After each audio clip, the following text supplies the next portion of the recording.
Buenos días, gracias por estar aquí con nosotros. Yo soy la doctora Yindeli González Rivera, la directora del Departamento de Español, y le damos la bienvenida a nuestro primer panel de nuestro Congreso Lengua, Literatura y Discurso.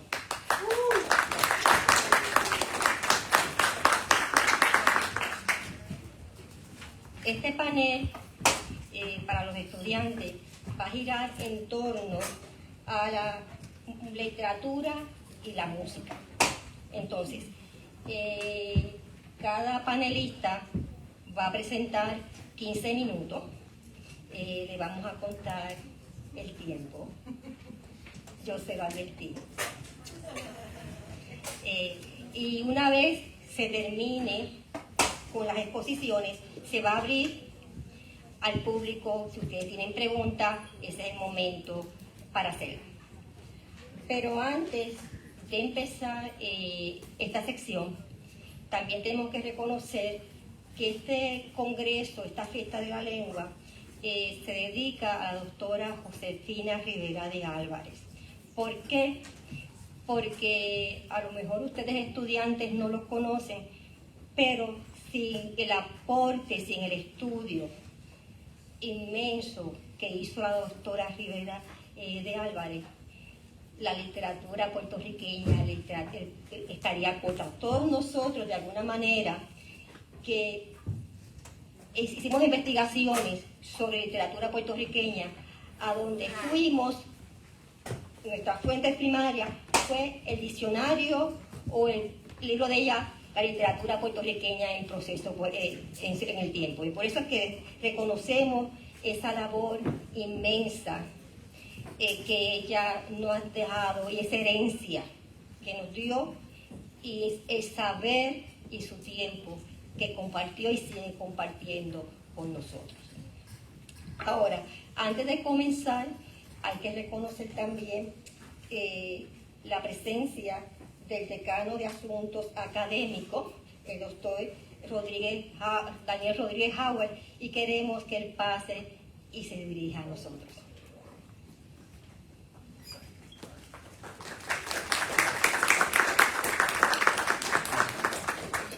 Muy buenos días a todos, a todas. Buenos días. No, todavía no me gusta. Buenos días. Buenos días.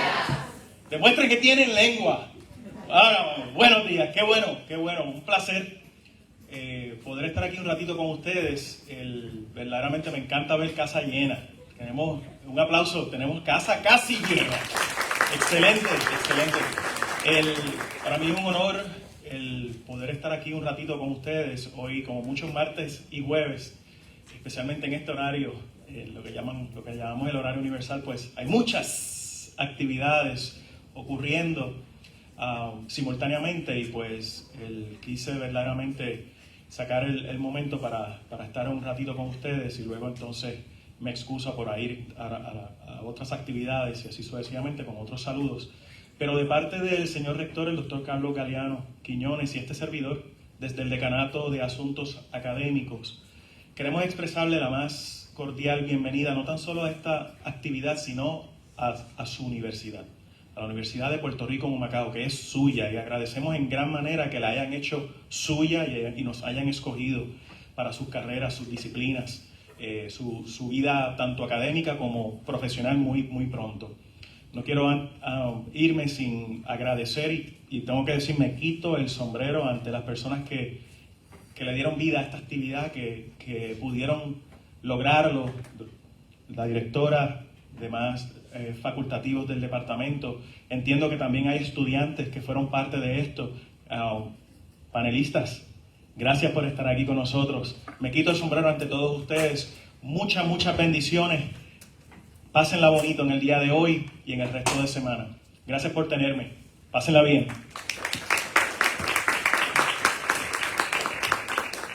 Muchas gracias por estar y compartir con nosotros.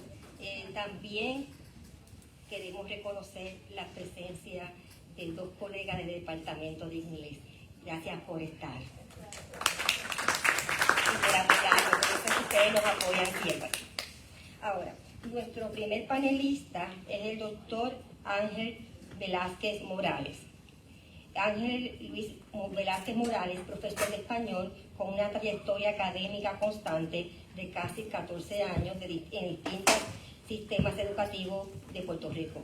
Obtuvo su maestría en arte con especialización en literatura puertorriqueña en el 2016 en el Centro de Estudios Avanzados de Puerto Rico y el Caribe. En el 2021 completó su doctorado en Filosofía y Letras con concentración en Literatura de Puerto Rico y el Caribe en el Centro de Estudios Avanzados de Puerto Rico y el Caribe con una disertación titulada La función social del bolero y la importancia de llamarse Daniel Santos de Luis Rafael Sánchez. A lo largo de su carrera ha participado en actividades y en comités de disertación y diversas actividades educativas y académicas, consolidando su compromiso con la excelencia académica. El título de la ponencia que nos va a dar hoy, es La influencia del jazz en la estructura del texto El perseguidor, de Julio Cortázar.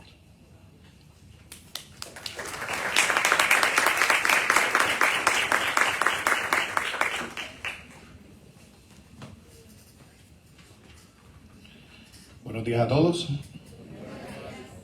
Gracias, ¿verdad?, por asistir a esta maravillosa actividad, nuestra fiesta de la lengua, nuestro primer panel, y pues inauguro como ponente, así que nada, muchas gracias por la oportunidad, el Departamento de Español de la Universidad de Puerto Rico en Humacao, ¿verdad? Y pues vamos a dar comienzo, ¿verdad?, a nuestra ponencia. Voy a colocar por aquí, ¿verdad?, para usar el tiempo justo. Vamos por aquí rapidito.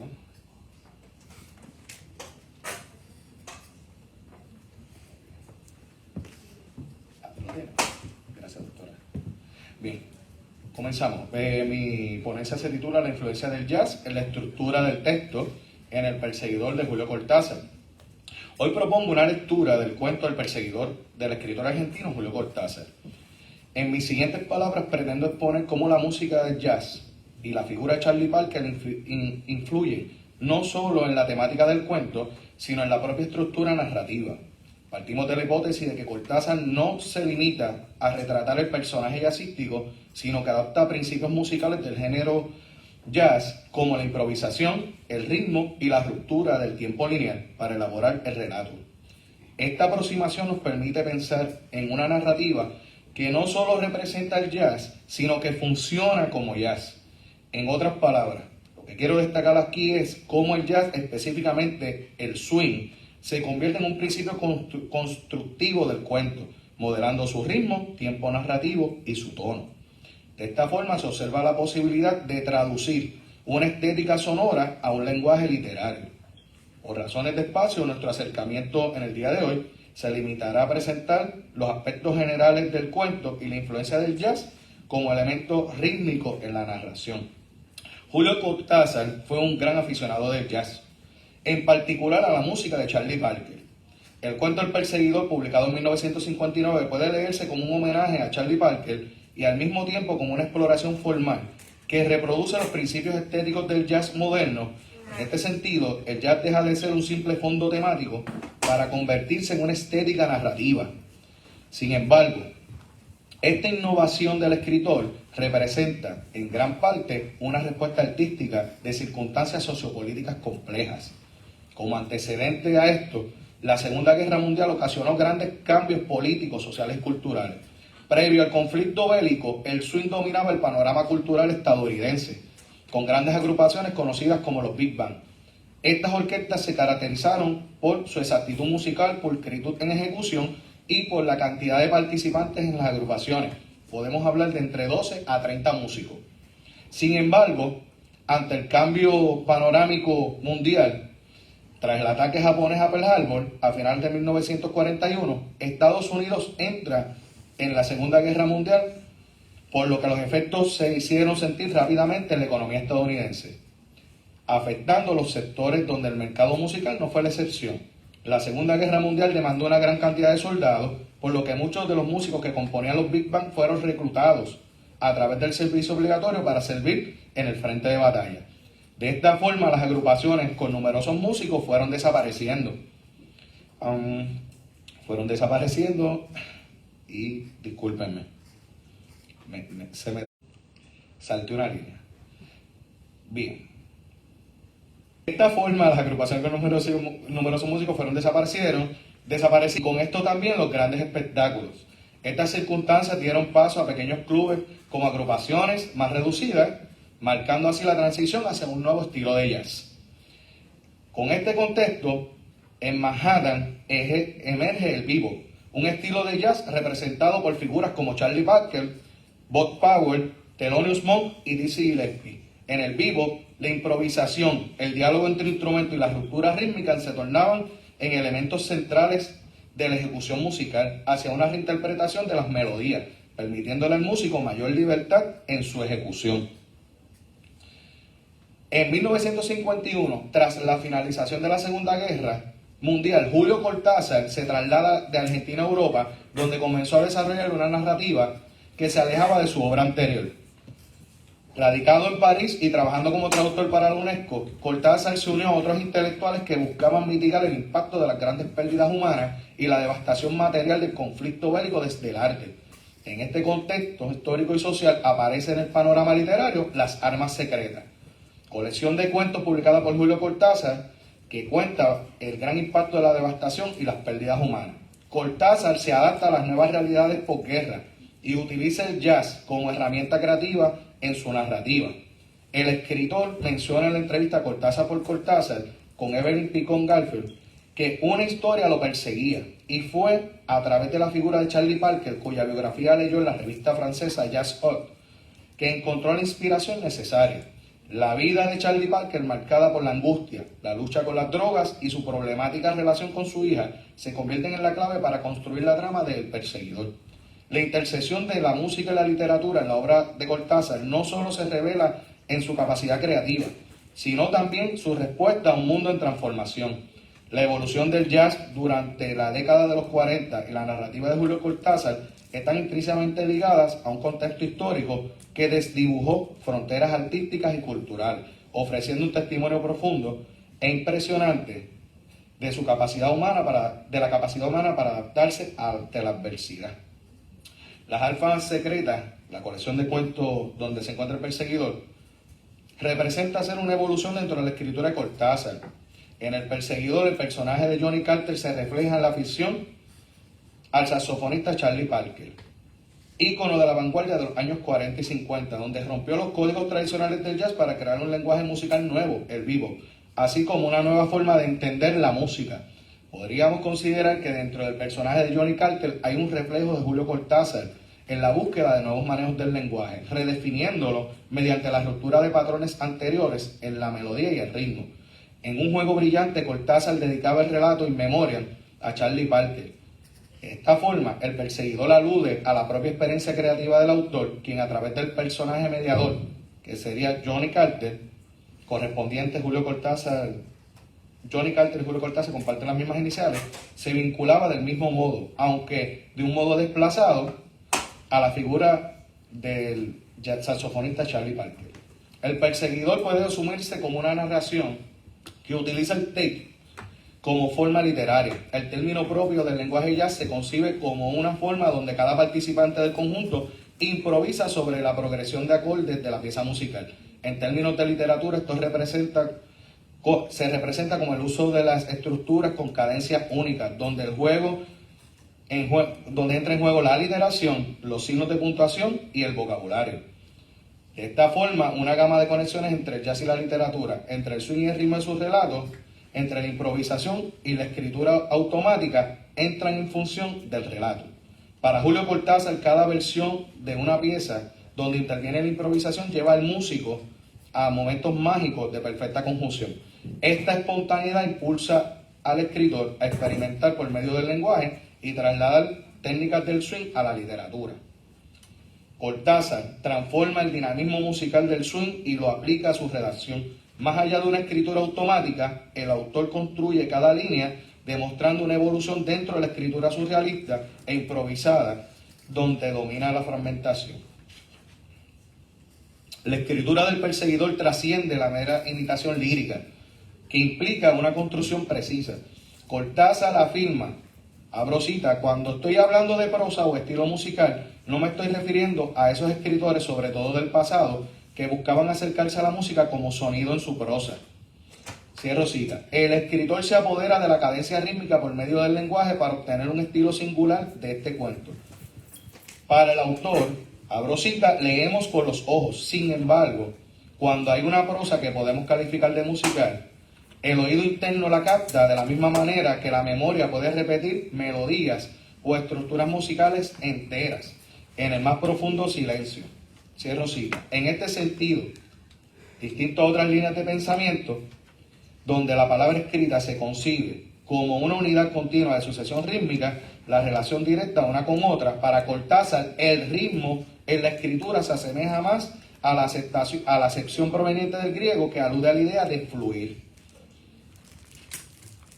En el perseguidor, el fluir proviene del ritmo o la cadencia. Para esto, Cortázar emplea distintas estructuras gramaticales que resultan fundamentales en diferentes pasajes del cuento. En este aspecto, Cortázar utiliza aspectos de sintaxis, repeticiones para extender construcciones oracionales que brindan dinamismo y ritmo a la prosa.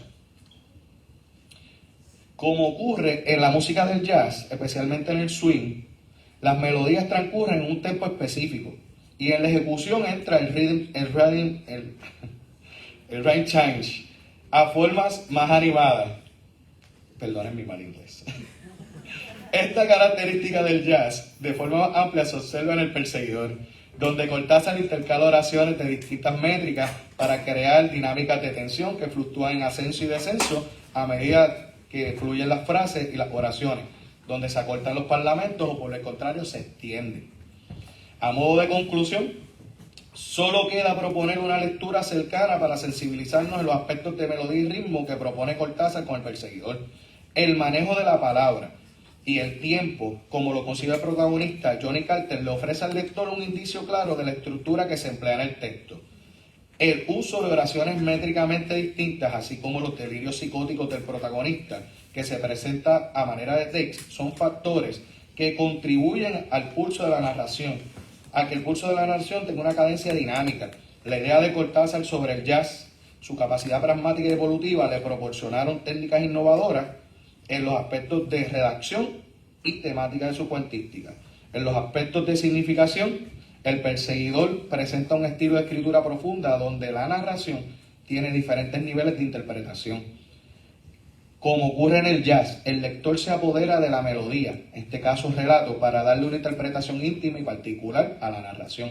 De esta forma se trasciende a las palabras y el ritmo de la prosa crea una atmósfera de recepción como la concibe el propio Cortázar, por lo que cada lectura será distinta y original, tal como ocurre en las interpretaciones de los músicos en el jazz. Hasta aquí.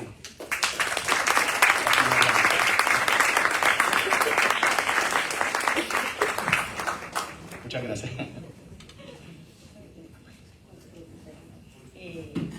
Muchas gracias al doctor Ángel Velázquez por su exposición. Estuviste a tiempo, te faltaban 3 minutos. Nuestra próxima ponente es la doctora Marta Jiménez Alicea. Marta Jiménez Alicea, por segundo doctorado en estudios hispánicos en el 2007, y así como una maestría en 1999 en la misma área, ambas de la Universidad de Puerto Rico en Río Piedra. Ha laborado como maestra a nivel secundario en el Departamento de Educación, como catedrática auxiliar ofreciendo cursos presenciales y en línea en la Universidad Ana G. Méndez, recinto de Calle y Gurabo, la Universidad Interamericana en Ponce y la Universidad de Puerto Rico, recinto Calle, Río Piedra y Humacao. En nuestro recinto lleva desde el 2005. La doctora Jiménez Alicea ha publicado en revistas como Quadrivium, Destiempo, la revista de estudios hispánicos, de estudios literarios latinoamericanos, la revista del Instituto de Cultura Puertorriqueña, Letras y El Nuevo Día. Hoy la ponencia que nos va a ofrecer se llama ¿Cómo te canto América? O Construcción y Desconstrucción de América en la música popular.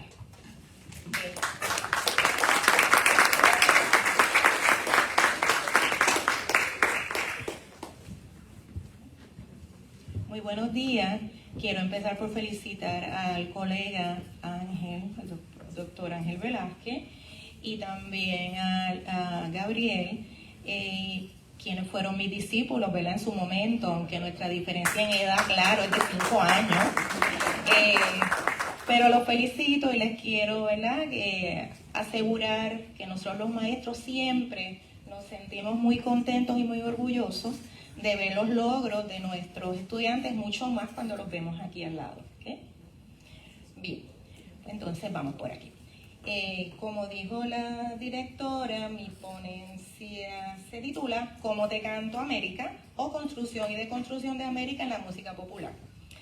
En su viaje para mejorar la situación económica de España, el genovés Cristóbal Colón llega a las costas de Guanajaní, territorio que se convertiría en su pórtico a otros nobles destinos.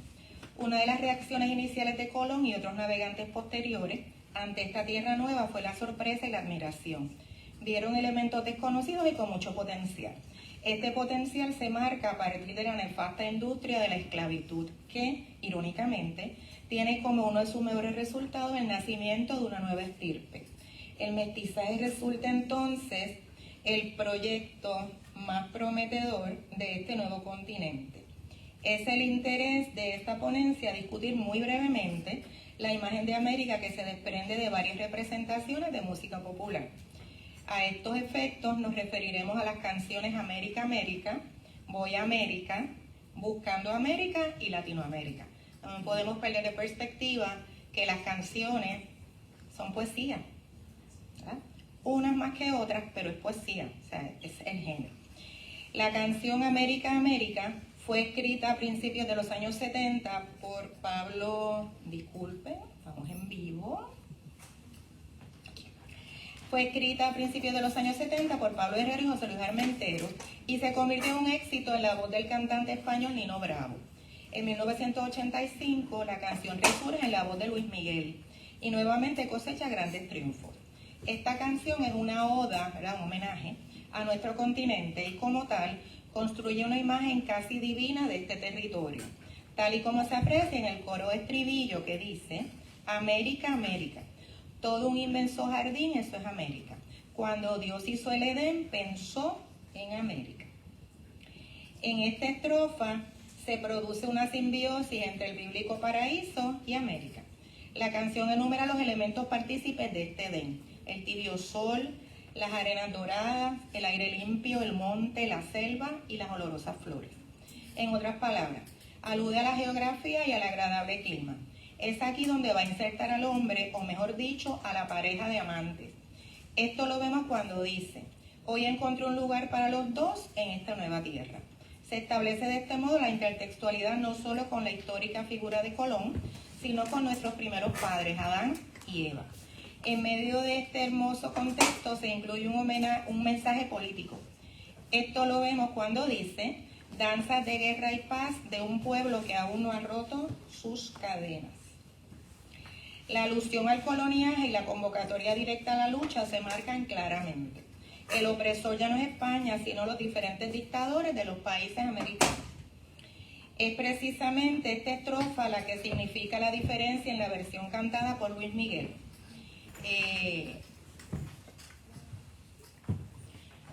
Voy a interrumpir la ponencia para saludar a nuestro rector, el doctor Carlos Galeano. Gracias por estar aquí. Es precisamente esta estrofa la que significa la diferencia en la versión cantada por Luis Miguel. Aquí el llamado a las armas se atenúa cuando se sustituyen los versos ya mencionados por estos otros que dicen: vientos de libertad, sueños de paz para una vida nueva. Ahora bien, hay otra gran diferencia, y es que en la versión de 1985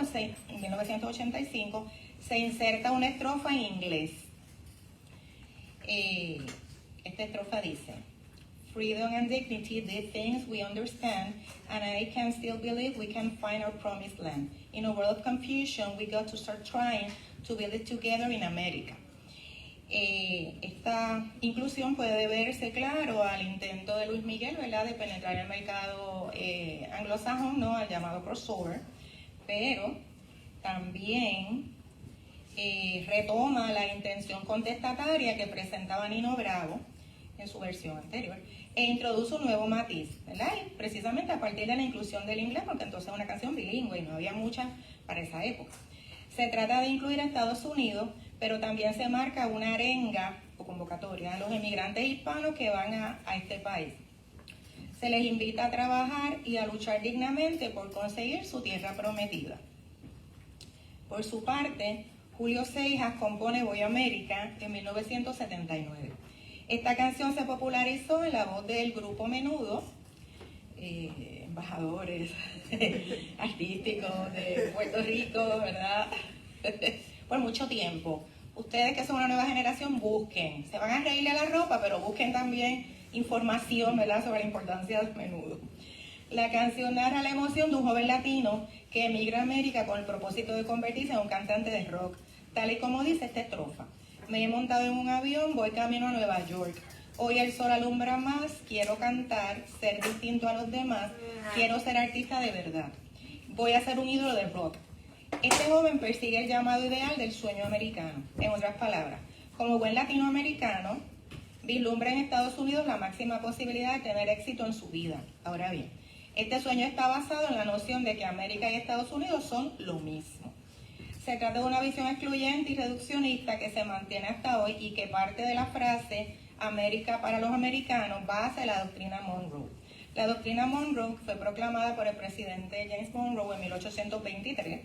Establece que Estados Unidos pues no iba a tolerar la intervención europea en el hemisferio occidental y entonces de esta forma define dos esferas de influencia que van separadas. América es para los americanos y Europa para los europeos. Esta doctrina ha sido usada por Estados Unidos para justificar su intervención en diversos asuntos en Latinoamérica, ¿no?, por motivos pues, de proteger el espacio. El destino manifiesto, por su parte, que también se incluye aquí, es la idea de que Estados Unidos es el país elegido por Dios para gobernar y ser la primera potencia mundial. En este caso, el reduccionismo, en el caso de la canción, el reduccionismo es mayor puesto que América ahora es Nueva York, ¿verdad?, esa concepción de muchos latinoamericanos. Se trata de la idea o mito de la gran manzana, rumbo final para los emigrantes puertorriqueños y de otros países latinoamericanos. Este es el allá afuera, que todavía vemos cuando la gente dice, no, él está allá afuera no es en el estacionamiento, ni es en Chicago, ni es en Florida, es Nueva York. ¿Okay? Entonces, la esperanza o hasta seguridad en la promesa con la que nos tienta Nueva York se resume en la cita que dice, voy allí a triunfar, voy a ser Superman. No debemos perder de perspectiva que Superman, el hombre de acero, es un producto de Estados Unidos, igual que otros superhéroes, ¿verdad?, como la Mujer Maravilla, el Capitán América y hasta Thor, que ostentan los colores de esta potencia, ¿verdad? Por si no se habían fijado, todos tienen la bandera. ¿Okay? Eso no se lo inventó Stan Lee de la nada. Por último, y como un guiño, una de las estrofas de esta canción dice, voy a América, voy a ver al tío Tom. La mención del tío Tom nos remite a la conocida novela La cabaña del tío Tom, de 1852, de Harriet Beecher Stowe. Esta novela se desarrolla en el sur de Estados Unidos y relata los horrores de la esclavitud. Su inclusión nos ofrece una muestra de la contradictoria articulación de la imagen estadounidense para muchos latinos. En 1984, el cantante panameño Rubén Blades presenta su álbum Buscando América, que se convertiría en una de sus producciones más exitosas. En el sencillo que titula el disco, Blades denuncia la crisis que arropa este continente, que ya le parece irreconocible, cito, te estoy buscando América y temo no encontrarte. Tus huellas se han perdido entre la oscuridad. Te estoy llamando América, pero no me respondes. Para este cantautor, los causantes de la situación nefasta del continente son los gobiernos corruptos y abusivos. Te han desaparecido los que temen la verdad. Envueltos entre sombras, negamos lo que es cierto. Mientras no haya justicia, jamás tendremos paz. Viviendo dictaduras, te busco y no te encuentro. Se presenta a América a partir de una personificación que incorpora una de las situaciones más temidas, y es el secuestro, y dice: tu torturado cuerpo no saben dónde está, te han secuestrado a América y amordazado tu boca. Sin embargo, tras señalar la difícil situación, se ofrece el remedio, que dice: si el sueño de uno es sueño de todos, romper la cadena y echarnos a andar. Sin duda, el sueño anhelado es la libertad, y esta solo se consigue mediante la unión entre los hermanos hispanos. Esto lo vemos cuando se alude a la raza. Tengamos confianza, pa'lante mi raza, luchando por la raza y nuestra identidad. Finalmente, Blades ofrece un mensaje esperanzador: a salvar el tiempo por lo que vendrá. Te estoy llamando a América, nuestro futuro espera, y antes que se nos muera te vamos a encontrar. Siguiendo la tónica de Rubén Blades, en Buscando América, en 2010 el puertorriqueño René Pérez presenta su canción titulada Latinoamérica. Esta canción es una fusión perfecta de honra a este continente y de clamor a la lucha. Desde el inicio se percibe el tono bélico y dice: soy lo que dejaron, soy todas las obras de lo que se robaron, un pueblo escondido en la cima, mi piel es de cuero, por eso aguanta cualquier clima.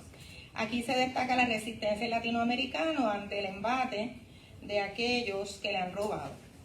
Posteriormente se estructura el mensaje mediante la anáfora soy, usada para definir y caracterizar este pueblo. Soy una fábrica de humo, mano de obra campesina para tu consumo. Soy el desarrollo en carne viva, un discurso político sin saliva. Las caras más bonitas que he conocido, soy la fotografía de un desaparecido. La sangre dentro de tus venas, soy un pedazo de tierra que vale la pena, una canasta con frijoles. Notamos aquí el orgullo patrio junto a la denuncia de explotación, mientras se prepara el camino para el llamado a las armas. Esto, cuando parafrase la bíblica historia de David y Goliat, al mencionar que soy Maradona contra Inglaterra, anotándote 2 goles. Más adelante retoma la intención al concluir que soy América Latina, cito, un pueblo sin piernas pero que camina, oye. El coro de la canción se dirige al otro, al receptor del mensaje, ¿verdad? También con anáfora. Tú no puedes comprar el viento, tú no puedes comprar el sol, tú no puedes comprar la lluvia, tú no puedes comprar el calor, no puedes comprar las nubes, tú no puedes comprar los colores, tú no puedes comprar la alegría, tú no puedes comprar mi dolor. La intención aquí es de reafirmación ante el ofensor, a quien presenta ya de forma directa. Este pueblo no se ahoga con marullo, y si se derrumba yo lo reconstruyo. Tampoco pestañeo cuando te miro para que te recuerde de mi apellido. La operación Cóndor invadiendo mi nido, perdono pero nunca olvido, huye. Se trata, la operación Cóndor, ¿verdad? Se trata de el alegado plan Operación Cóndor. Fue un proyecto, ¿verdad?, que se llevó a cabo entre los años 70 y 80 y consistió de la intervención directa de Estados Unidos en planes para ejecutar violencia. Esto es alegado, ¿verdad? Tienen que verificar la historia. Para ejecutar violencia contra opositores de los dictadores de Argentina, Chile, Paraguay, Uruguay y otros. La canción finaliza con un nuevo llamado. Aquí se respira lucha, yo canto porque se escucha, aquí estamos de pie, que viva la América. Como hemos notado, estas 4 canciones tienen en común la construcción de una imagen de América que trasciende la exuberancia natural y la armonía climática. Se trata de una diversidad marcada por grandes intereses económicos que han llegado a separar, no unir. Vemos 2 Américas, una la que está integrada por países de habla hispana, somos el tercer mundo, y otra compuesta casi exclusivamente por Estados Unidos. Este país ostenta un rol mesiánico que provoca emociones encontradas.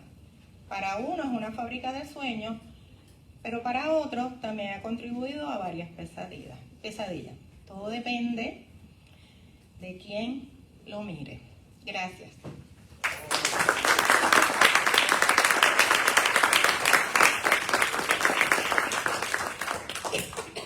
Muchas gracias a la doctora Marta Jiménez por su ponencia. Nuestra próxima ponente es la profesora Isamari Pacheco Agosto. La profesora Isamari Pacheco Agosto ha dedicado más de una década en la enseñanza del español en Puerto Rico. Inició su formación, muchachos, aquí en la Universidad de Puerto Rico en Humacao, y en donde todavía hay profesores de ella que andan por nuestros pasillos. Obtuvo su bachillerato en educación secundaria con concentración en español en la Universidad de Puerto Rico, recinto de Río Piedra. Posteriormente culminó su maestría en currículo y enseñanza con especialidad en español en la misma institución. Actualmente está matriculada en el programa doctoral de currículo y enseñanza con su especialización en español, también en la Universidad de Puerto Rico, del recinto de Río Piedra. Desde hace 11 años, Lisa María ha trabajado como maestra de español en el Departamento de Educación de Puerto Rico, impartiendo clases en diversos niveles, contextos educativos, incluyendo cursos avanzados. Además, ha ejercido como profesora de español en nuestro departamento desde 2016. Su trayectoria como académica y profesional refleja su compromiso constante con la educación y la promoción de la lengua y cultura de la isla. Con nosotros la profesora Lisa María Pacheco.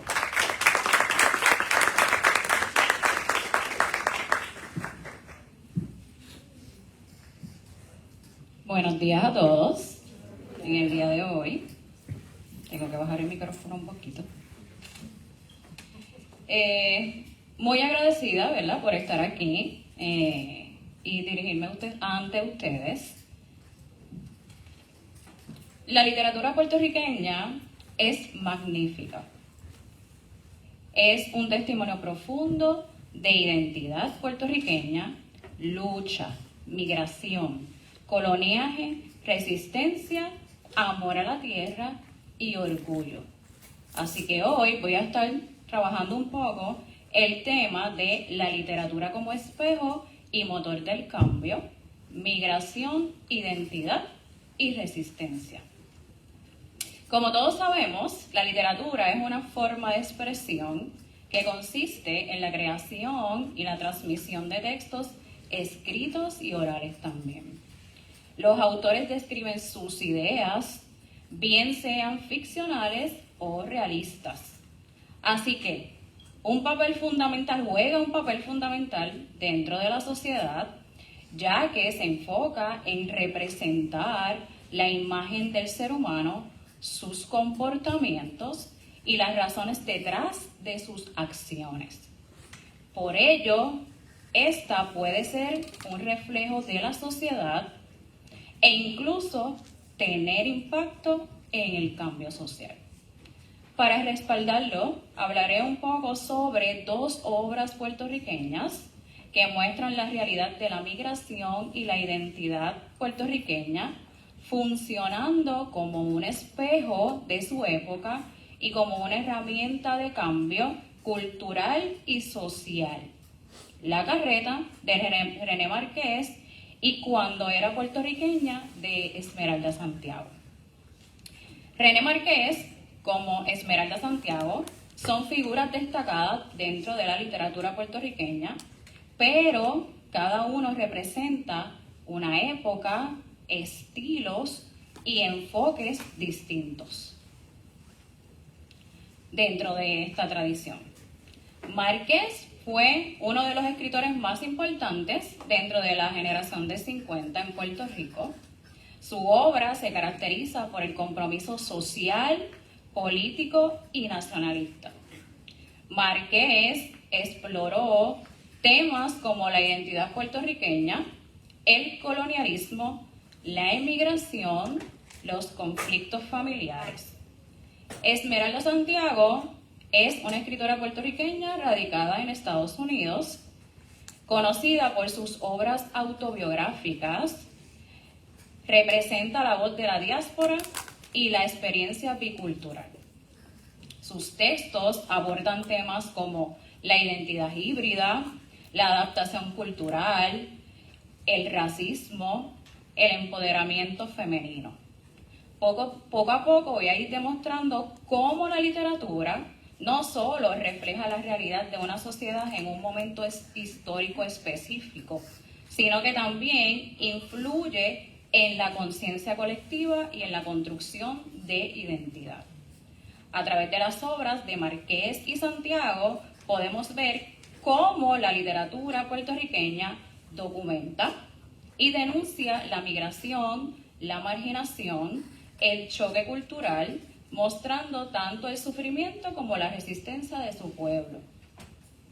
Hay un momento en la historia de la literatura durante el Renacimiento en que ésta empieza a reflejar personajes que viven y hechos que pasan en un espacio y en un tiempo real, surgiendo un género que presenta a los personajes de ficción hablando como la gente de la calle.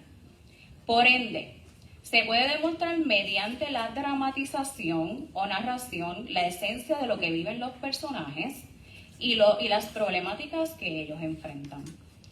En esta se pueden ver el reflejo de muchas características sociales, económicas y culturales de la sociedad de la segunda mitad del siglo XX, incluyendo la migración, la industrialización, la marginalidad y la lucha por la identidad cultural. Sabido es que en el tiempo de Márquez, la dependencia de Estados Unidos impulsó la economía, una economía enfocada en la industrialización en lugar de la agricultura, obligando a la gente a trasladarse a una ciudad debido a la precariedad económica en el campo tras el colapso agrícola. Por ello, es bastante evidente que el título de su obra, La Carreta, refleja el viaje de esta vida nómada, representado por la carreta, lo cual simboliza la transición del campo al pueblo y a Nueva York, mostrando las dificultades económicas, la pobreza y la falta de oportunidades que obligan a estas familias a dejar sus tierras. Es evidente cómo en la obra de Márquez se puede percibir la crítica social, como en el caso de la marginación de los puertorriqueños, tanto en los pueblos de su país como en la diáspora neoyorquina, y la falsa promesa del progreso urbano e industrial, mostrando que la migración no siempre conlleva una mejor calidad de vida. Tal es el caso de las falsas esperanzas no cumplidas, siendo que Juanita, que es uno de los personajes, es la que suele expresar el contraste de la expectación con la realidad. Ya desde la Arrabal señalaba que los sueños de mejora que les señaló Luis para mudarse al pueblo no se habían cumplido. Además, esa transformación esperada, donde iban a tener un mejor porvenir, se nota incluso en la puesta en escena, en la ambientación, haciéndonos entender que no es solo lo presente lo que aqueja a las personas, sino también la incertidumbre, pues se señala que no es tanto la vida del arrabal vista por el espectador, sino sentida por el campesino aún inadaptado, como un vértigo cuya causa él desconoce y contra la cual no sabe cómo luchar. No obstante, esta problemática no solo se ve en Puerto Rico, sino que los procesos de migración son retratados por Márquez como origen de una transformación personal, enfrentándose a la adaptación o al rechazo de su nueva realidad, siendo también que la migración puede fragmentar familias y cambiar valores. Desde el principio de la obra, el abuelo, otro personaje, y el nieto discuten sobre el significado del trabajo y el futuro. Para uno, el abuelo, la tierra lo es todo y representa arraigo, estabilidad y tradición. Para el otro, el porvenir está en la industrialización y el trabajo con las máquinas, lo que genera un conflicto generacional y de identidad, ¿verdad? También. Pues no es de extrañar que aquellos que crecieron partiendo de las políticas económicas y del modelo agrícola basado en los monocultivos de exportación de Puerto Rico en el siglo XIX mostraran un arraigo por la tierra. Crecieron percibiéndola como su principal fuente de sustento en un sistema donde el azúcar, el café y el tabaco dominaban el comercio exterior. Contrario a lo que sucedía en la modesta pero forzada revolución industrial del siglo XX, que desplazó a muchos trabajadores del campo hacia la ciudad, generando incertidumbre económica y social de igual manera. Estos desafíos también se repiten en Cuando era puertorriqueña, donde el uso de vocablos autóctonos y anglicismos muestran su identidad híbrida y el impacto del bilingüismo en su experiencia migratoria. Esta historia refleja la experiencia de Esmeralda Santiago y la de muchos emigrantes puertorriqueños en Estados Unidos, mostrando el proceso de aculturación, transculturación y la pérdida de elementos culturales, incluida la lengua. De hecho, el autor introduce su libro con una reflexión sobre el desarraigo y la transformación de su identidad. De igual manera, dejar que las guayabas que evocan su niñez y dirigirse al estante de las manzanas y peras que representan su adultez demuestra cómo su identidad ha ido cambiando con el tiempo y el proceso de aculturación. Santiago refleja esta transición en sus palabras y cito: comí mi última guayaba el día en que nos fuimos de Puerto Rico, pero es otoño en Nueva York y hace tiempo dejé de ser niña y empujo mi carrito en la dirección opuesta hacia las manzanas y peras de mi vida adulta. Este simbolismo refuerza la idea de que la migración no solo supone un cambio geográfico, sino que hay una transformación personal y cultural también. Para Santiago, representar su realidad de emigrante en Estados Unidos consistió en la narración de su proceso de adaptación y los conflictos identitarios que enfrentó. Desde su perspectiva, el proceso de adaptación no se presenta como algo fácil, incluso entre los que forman parte de la comunidad boricua en el extranjero.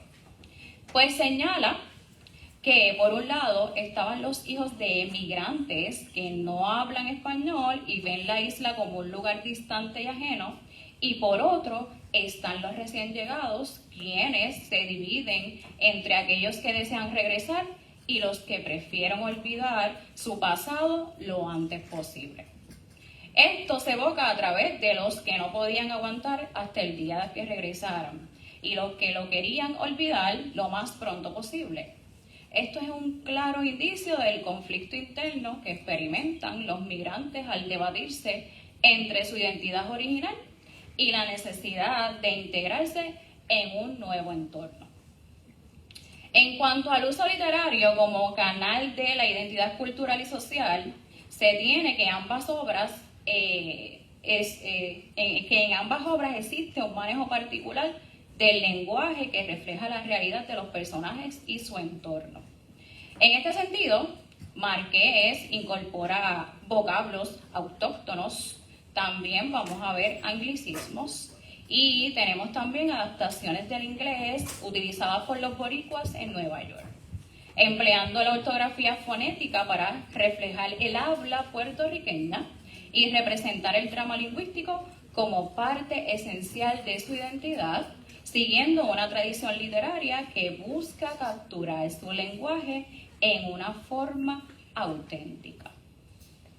Por su parte, Santiago también incorpora vocablos autóctonos, anglicismos y adaptaciones del inglés utilizadas por los boricuas en Estados Unidos, reflejando el impacto de la migración de la identidad lingüística y cultural de los personajes. Pero, a diferencia de Márquez, quien emplea ortografía fonética para plasmar el habla puertorriqueña en la carreta, Cuando era puertorriqueña, destaca la transición entre el español de su infancia y el Spanglish como una representación del desarraigo y la adaptación lingüística de los migrantes. Por esta misma condición de desarraigo que puede crearse en los migrantes y sus descendientes, es que la literatura, más allá de la realidad, puede pretender ser un motor de cambio un motor de cambio social. Para mal o para bien, la literatura tiene el poder de influir en la percepción colectiva de la identidad y las condiciones sociales. En este sentido, Fernando Alegría, en uno de sus escritos, ha señalado que es común que el escritor busque influir en el cambio social a través de su obra literaria, la cual surge del caos social y la incongruencia, reflejando la fuerza de sufrimiento colectivo y proyectando rebeldía de igual manera. Es posible ver un trasfondo que busca visibilizar las injusticias y motivar el reconocimiento de la identidad cultural puertorriqueña frente a la influencia extranjera y exponer la lucha de los migrantes. Así, el teatro, de igual manera, se convierte en una herramienta de denuncia y resistencia que impulsa el cambio social y la autobiografía en un testimonio íntimo que demuestra las problemáticas vividas, permitiendo una reflexión profunda sobre la construcción del yo en relación con la sociedad. Este aspecto reflexivo de la literatura migrante y social es lo que hace que estas obras trasciendan lo personal y se conviertan en representaciones colectivas de desarraigo y la resistencia. Los escritores demuestran una realidad que nos deja sin respuestas fáciles, cambiando la perspectiva idealizada que se tuvo en algún momento. Por lo tanto, al finalizar, tenemos dos perspectivas de la obra.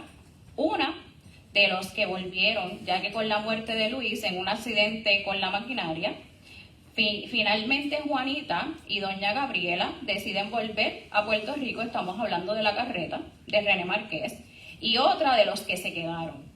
Pues Santiago es la parte de los emigrantes que deciden quedarse en Estados Unidos y construir allí su vida, pero que no pierde su vínculo con Puerto Rico y con su identidad cultural. Y cito: cuando niña yo quise ser una jíbara y cuando adolescente quise ser norteamericana. Ya mujer soy las dos cosas, una jíbara norteamericana, y llevo mi mancha de plátano con orgullo y dignidad. Cierro. Con ello tenemos dos enfoques reflexivos de la realidad migratoria que permiten entender, analizar y juzgar las experiencias del desarraigo y de la identidad en la diáspora, posibilitando el cambio en la percepción de la migración y el fortalecimiento de nuestra identidad, tanto si nos quedamos, si partimos o regresamos. Por tanto, por todo lo antes mencionado, podemos concluir que la literatura es un espejo que refleja la realidad y es un motor que impulsa el cambio. Lo importante, porque las obras retratadas muestran cómo la migración impacta la identidad y las relaciones familiares, no solo exterior, sino que el discurso cambia con el entorno y la forma en que esto puede interiorizar sentimientos de desarraigo y pérdida, sufriendo el desengaño de una vida que no resulta ser como esperaba. Así pues, la literatura antes y ahora nos permite entender las problemáticas sociales y culturales desde una perspectiva más humana y cercana. Al final, así como el desarraigo, la marginalización y la lucha por la identidad se retratan en estos libros. También sirven para recrear aspectos de injusticias, inclusión, resistencia que nos afectan hoy y que siguen marcando el destino de muchas comunidades alrededor del mundo. Aquí culmino. Muchas gracias.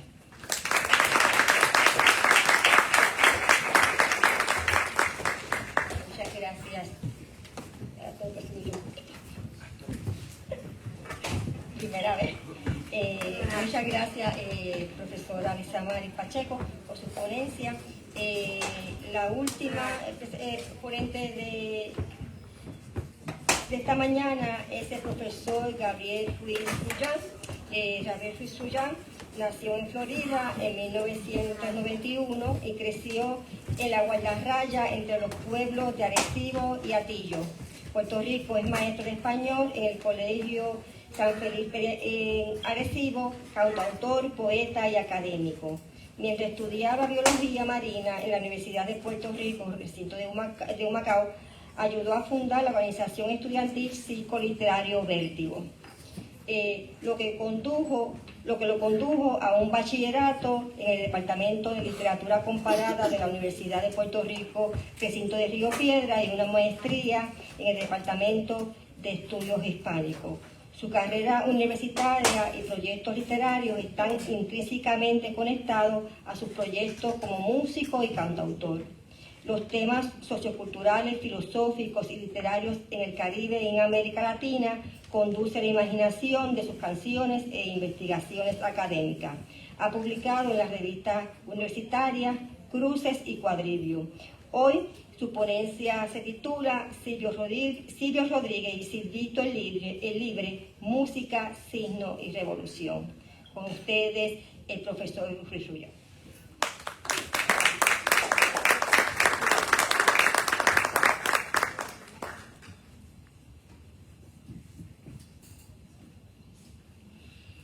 Muchas gracias, saludos a toda la Universidad de Humacao. Yo soy 842, así que siempre un placer volver a mi nido. En especial, ¿verdad? Un saludo a mis profesores que me han recibido aquí. Este libro se titula Silvio Rodríguez y Silvito Libre, Música, Signo y Revolución. Algunos quizás han escuchado de Silvio Rodríguez, cantautor cubano y pionero en el movimiento de la nueva trova cubana, pero muy pocos conocen a su hijo, Silvito el Libre, que siguió un trayecto similar en la música contestataria, pero en particular es contestataria contra el gobierno revolucionario. Se ha polarizado con su relación con su padre, ¿no? Pues poniendo entonces a su padre como un artista en pro de la revolución cubana, y a su hijo como alguien en contra. Pues entonces a mí para este libro me parece una posición que es un poco amarillista y fácil, al contraponerlos a ambos y escuchar la música de ambos. También ha habido algo de algunos nexos que los han unido a ambos. Entonces pues libro trata de crear, ¿verdad?, de recrear esos puentes de diálogos entre ambos discursos a través del estudio de sus canciones. Entonces comienzo introduciéndolo con el detonante de este libro, que fue la muerte de Fidel Castro Ruiz. Dice: un 25 de noviembre del 2016 se anunció la muerte del presidente cubano Fidel Castro Ruiz. Este fue el tema principal de todas mis conversaciones en este día.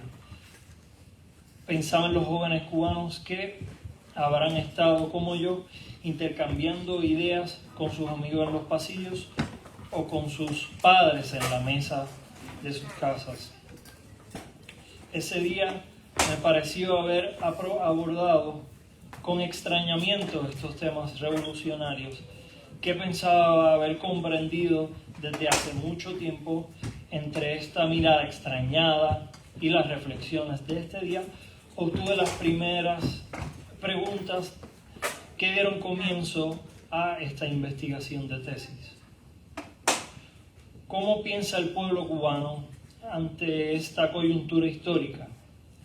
¿Qué estudios me resultan más útiles para comprender este panorama? Como músico y como estudiante de literatura, me he fascinado la inmediatez en que surge y se propaga estos textos, cómo la música ha resultado como inmediata crítica de los panoramas políticos. Y entonces es a través de Silvio Rodríguez y de Silvito el Libre como mejor pienso que se puede abordar la realidad de la Cuba del presente. Silvio Rodríguez canta al imaginario cubano y construye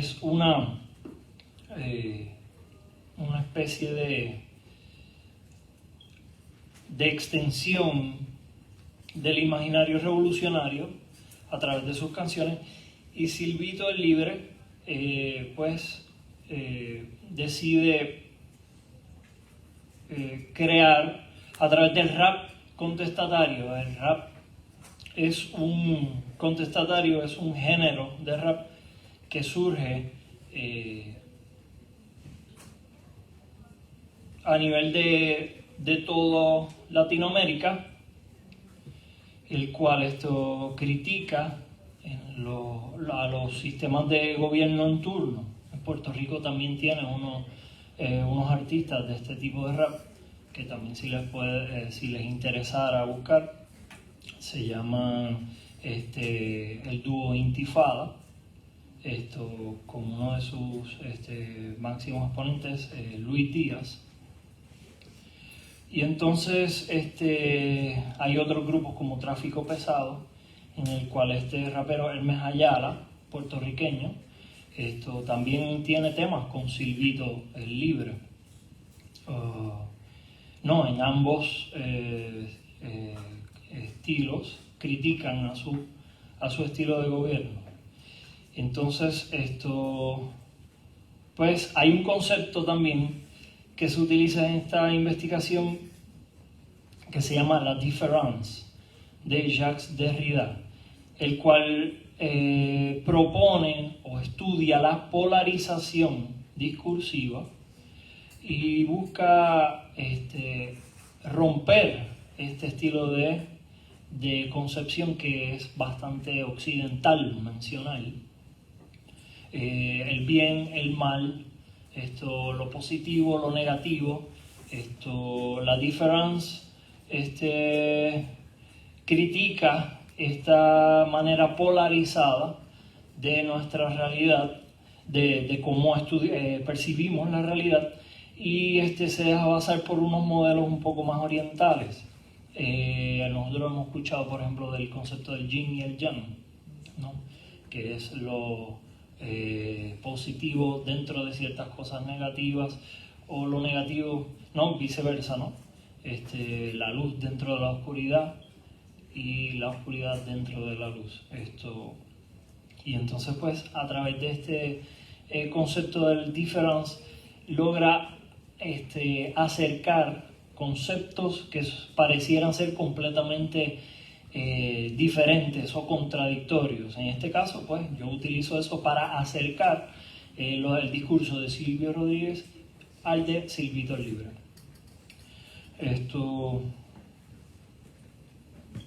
Y esto se puede ver en fragmentos de las letras de ambos artistas. Pueden haber canciones, por ejemplo, de Silvito el Libre, que dicen: ustedes tienen a Martí llorando sangre.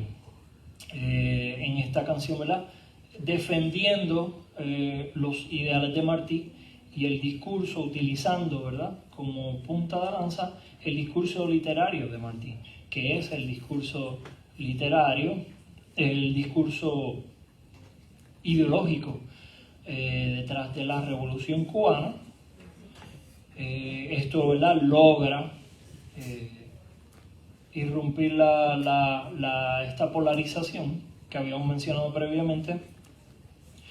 Y al igual, entonces, Silvio Rodríguez tiene canciones, y cito, ¿verdad?, una de ellas que dice: supere la R en revolución, o sea, sugiriendo algún tipo de evolución, ¿no?, subtrayendo la R de la palabra, lo cual señala un tipo de evolución, una posible evolución en el discurso revolucionario cubano.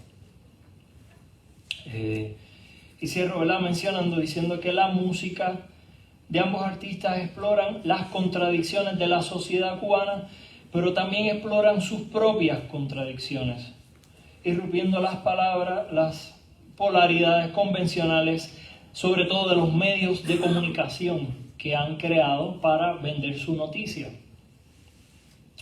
Silvio Rodríguez y Silvito Libre representan una síntesis cultural de la Cuba contemporánea, el padre que cantó a la revolución y su hijo que creció en la época de la recesión, el fallo de la revolución cubana, y entonces critica ese momento histórico de la revolución. Pero también ambos representan el diálogo que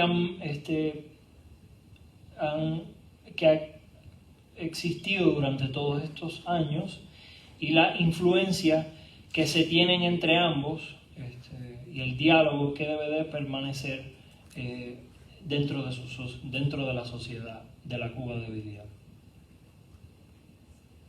Y con esto cierro, gracias.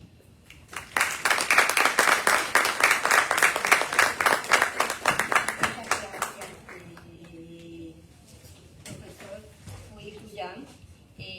Ahora abrimos a la sección de preguntas. ¿Quién de ustedes quiere hacer alguna pregunta a los ponentes? Están en su tiempo. ¿Alguna pregunta? ¿Puedo decir algo? Sí, venga acá. La diferencia. Hola jóvenes, ¿cómo están? Quiero felicitar a nuestros ponentes, por cada uno ha tratado un tema, pero creo que es importante para ustedes notar la manera en que ellos manejaron el texto que leyeron o el texto que presentaron, y copiar algunos modelos muy importantes en ese proceso, porque no es una ponencia a ponentes, es una ponencia a estudiantes.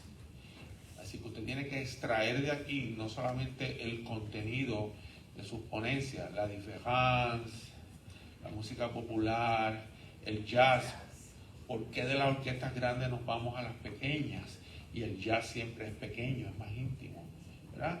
Y la cuestión de la migración, todo eso, esos son los contenidos de lo que ellos han expuesto.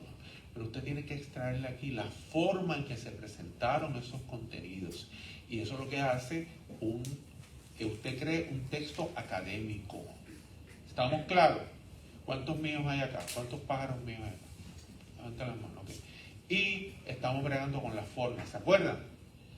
El ensayo. Y del ensayo pasamos a la monografía. Y de la monografía pasamos a la tesina. Y la tesina pasamos a la tesis. Y la tesis a la disertación. Pues eso que ustedes han hecho, ustedes han oído y han visto, es una forma de presentar un discurso. Introducen, desarrollan y concluyen. Citan, ¿verdad? Él dijo, abro cita, cierro cita. O sea que entonces todos manejaron textos. Hay que manejar el texto, porque si no se maneja el texto, entonces se queda todo en una nube. Y uso una palabra que no la voy a usar. O sea, una nube aquí en la cabeza, ¿verdad? O sea, usted tiene que bajar al texto, tiene que manejar el texto. ¿Estamos claros? O sea que cuando el resto de la semana y de lo que viene después, que usted venga, no solamente concéntrese en el contenido, sino en la forma de los presentadores. ¿Estamos claros? Un aplauso para ustedes que se han quedado hasta ahora.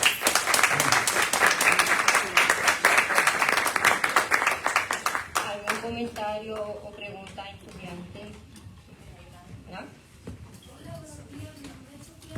Póngase de pie, querida. Ahora. Mi pregunta es bastante simple. Quiero saber aproximadamente cuánto tiempo le tomó cada uno de las su ponencia. Muy buena pregunta. ¿Cuánto tiempo? Más o menos.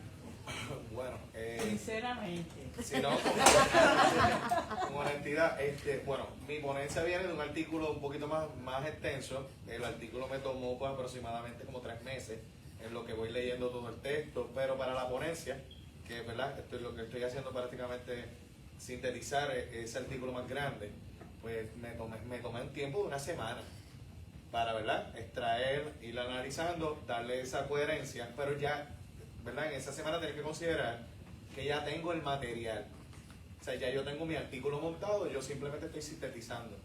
¿Verdad? Una investigación pues va a depender mucho del tipo de investigación, de los materiales disponibles para investigar y pues por supuesto el interés particular que tú le quieras dar, porque uno en la investigación va descubriendo nuevos enfoques y va conectando otros temas y de momento, ¿verdad? Uno tiene un objetivo, pero eso no es una línea recta y en esa línea recta pues uno pues tiene unas leves desviaciones que entonces nos van a ayudar a enriquecer esa investigación que nosotros estamos realizando. Así que pues no sé si un poco contesté, ¿verdad?, la pregunta, pero un poquito, tiene su tiempo. Marta. Pues Sofía, yo me tardé más o menos como 2 días, porque de las 4 canciones, pues yo conozco muy bien 3. Yo soy fan de Rubén Blades, fan de Menudo, y me gusta Luis Miguel, o sea que esas canciones yo me las sabía. Pero la de René Pérez, pues esa la tuve que leer en varias ocasiones porque esa no era para mí. Pero lo que yo más me tardo siempre es la redacción, porque el proceso de redactar es como cocinar. Cualquier ingrediente que tú coloques mal, la receta no va a saber bien y no le va a gustar a los comensales. O sea que yo me tardo siempre en eso, en lo que muevo, esto es un rompecabezas, ¿verdad, maestro? Pues lo que uno está moviendo la palabra y moviendo para que entonces llegue. Pero En mi caso también, mi ponencia, la ponencia de hoy, era parte de un trabajo, ¿verdad?, más amplio. En mi caso, ya había trabajado con los textos, los había leído, así que en unos días tuve que aportar un poquito. Pero sí, el proceso de redacción conlleva unas etapas y toma tiempo, ¿verdad? También poder obtener el trabajo final. Pues mi investigación también, yo estuve 1 año escribiendo este libro. Para que esté claro, él leyó a partir del libro que sacó a partir de su tesis de maestría. Sabrina. Por eso, estuve todo ese año escribiendo esta investigación. Y pues cuando tú haces las investigaciones, los textos usualmente comienzan desde algo bien pequeño y bien general, y de ahí poco a poco se van enraizando y volviéndose más específicos y más extensos y más complejos. Y entonces el truco es que es fácil regresar atrás porque ya escribiste lo sencillo y lo general y lo que es más breve. Para hacer este tipo de presentación, pues ya tú pasaste por esa etapa principal, que era un poco más general, y pues, más o menos pues eso es lo chévere de luego haber escrito esos textos, esas investigaciones grandes, es que pues ya para presentarlas tiene algo más, esa es la etapa principal de la investigación, que es un poquito más general y más breve, pues que es más fácil también para presentar el tipo de ponencias como esta. ¿Alguna otra pregunta o comentario? Brian, ¿no? Sí, estaba avisando. ¿Considera que el espejo que usted explicó se ve todavía en esta modernidad? Sí, ciertamente. La literatura como espejo lo podemos identificar, ¿verdad? O lo podemos visualizar en el contexto, en el hoy día. Hay muchas personas, ¿verdad?, que tienen que trasladarse a otros lugares para poder obtener, ¿verdad?, un avance económico, social, pero como, ¿verdad?, bien dije, no siempre al final pues vas a encontrar lo que buscabas prácticamente. Pero sí, ciertamente hoy día lo podemos identificar. ¿Otra pregunta?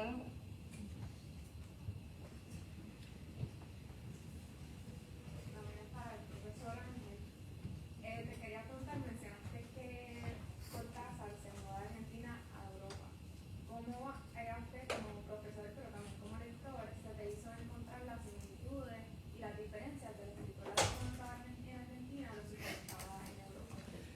eso es parte del proceso de investigación. Cuando uno, ¿verdad? Pues, ¿verdad? Se va acercando a la crítica literaria, que va, ¿verdad? Pues yo no tengo esa edad, así que yo tengo que ir atrás, ¿verdad? Buscando. Cuando uno va detrás, ¿verdad? Tras estos escritores, pues uno va en la crítica encontrando, ¿verdad? Como esos trazos, como esas migas de pan en Hansel y Gretel, y uno va conectando. Luego entonces uno se aproxima a los textos y entonces uno, pues definitivamente sí hay una diferencia marcada, y entonces ahí uno pues comienza a investigar y ¿verdad? Y establecer una línea clara de, ¿verdad? de escritura, ¿verdad? Modelos de escritura, narrativa, etcétera, etcétera. ¿Verdad? El caso particular de Cortázar es un migrante que fluctúa entre Europa y Argentina, y en ese vaivén, pues en su literatura se nota tanto su temática como en cómo dirige al lector, y pues en ese sentido, pues por ahí es que caigo. Pero sí, definitivamente tuve que ir a la crítica literaria para entonces poder ¿verdad? Poder tener una base para poder partir entonces a plantear, ¿verdad? Esa ruptura que hace Cortázar en Las Almas Secretas versus su literatura anterior. ¿Alguna otra pregunta?